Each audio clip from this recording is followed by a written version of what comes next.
नरेश मीणा को 2024 में होने वाले विधानसभा के उपचुनाव में मिल सकता है कांग्रेस पार्टी का टिकट। दौसा या देवली उनियारा की विधानसभा सीट में से किसी एक सीट पर नरेश मीणा का टिकट फाइनल माना जा रहा है। कांग्रेस पार्टी 2024 में 5 सीटों पर होने वाले उपचुनाव के लिए पूरी 5 सीटों पर कमेटी का गठन कर चुकी है। प्रत्येक सीट पर गठित कमेटी में नवनिर्वाचित सांसद का भी नाम है, जो उस सीट पर 2023 में विधायक बन चुके हैं। यानी कि दौसा की विधानसभा सीट पर गठित 4 लोगों की कमेटी में मुरारी लाल मीणा का नाम है और देवली उनियारा की विधानसभा सीट पर गठित 4 लोगों की कमेटी में हरीश मीणा का नाम शामिल है।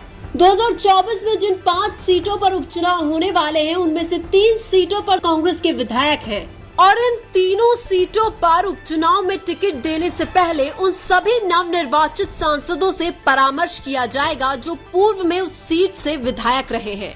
लेकिन अब सबसे बड़ा सवाल यह है कि नरेश मीणा को उपचुनाव में कांग्रेस पार्टी टिकट देगी या नहीं।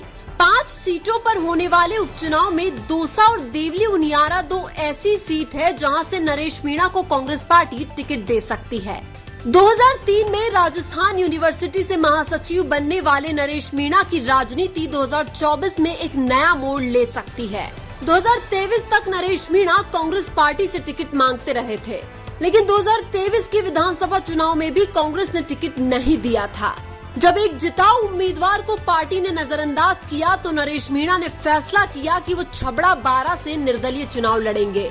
उसके बाद 2023 में नरेश मीणा ने छबड़ा 12 से निर्दलीय चुनाव लड़ा था और 45,000 वोट प्राप्त करके अपनी ताकत दिखाई थी।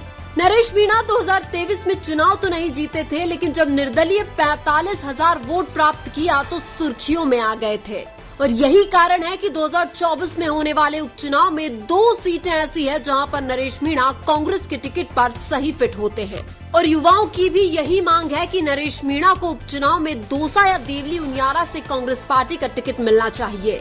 नरेश मीणा विधानसभा चुनाव के बाद 2024 के लोकसभा चुनाव में भी दौसा से कांग्रेस पार्टी का टिकट मांग रहे थे, लेकिन जब नरेश मीणा को 2024 के लोकसभा चुनाव में पार्टी ने नजरअंदाज किया तो नरेश ने दौसा से निर्दलीय नामांकन भर दिया था। लेकिन नरेश मीणा ने सचिन पायलट से मिलकर बातचीत करके दौसा की लोकसभा सीट से अपना निर्दलीय नामांकन वापस ले लिया था। नरेश मीणा को उपचुनाव में कांग्रेस का टिकट देने का वादा किया गया होगा, इसीलिए नरेश ने अपना नामांकन वापस लिया था।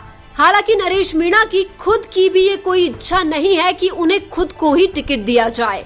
नरेश का कहना यह है कि कांग्रेस पार्टी में परिवारवाद को बढ़ावा ना दिया जाए और किसी सक्रिय कार्यकर्ता को टिकट दिया जाए। यह बात नरेश मीणा ने इसलिए बोली क्योंकि यह माना जा रहा है कि दौसा से उपचुनाव में मुरारी लाल मीणा की बेटी निहारिका जोरवाल को टिकट दिया जा सकता है।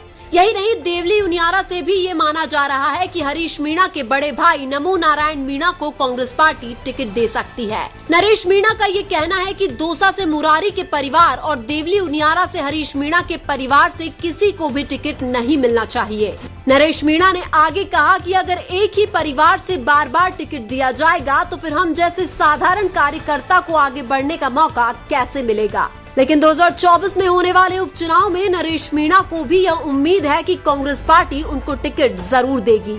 सबसे ज्यादा संभावना यह है कि नरेश मीणा को देवली उनियारा से कांग्रेस का टिकट मिल सकता है। अगर नरेश मीणा को कांग्रेस पार्टी ने उपचुनाव में कहीं से भी टिकट नहीं दिया तो फिर कांग्रेस के लिए ये सीटें निकालना भी मुश्किल हो सकता है, क्योंकि नरेश मीणा और उनके युवा समर्थक अपने प्रभाव वाली सीटों पर कभी भी किसी भी चुनाव का रुख मोड़ सकते हैं। ऐसे में अगर कांग्रेस पार्टी उपचुनाव में नरेश को टिकट नहीं देती है तो क्रॉस वोटिंग होने की संभावना रहेगी और बीजेपी चुनाव भी जीत सकती है।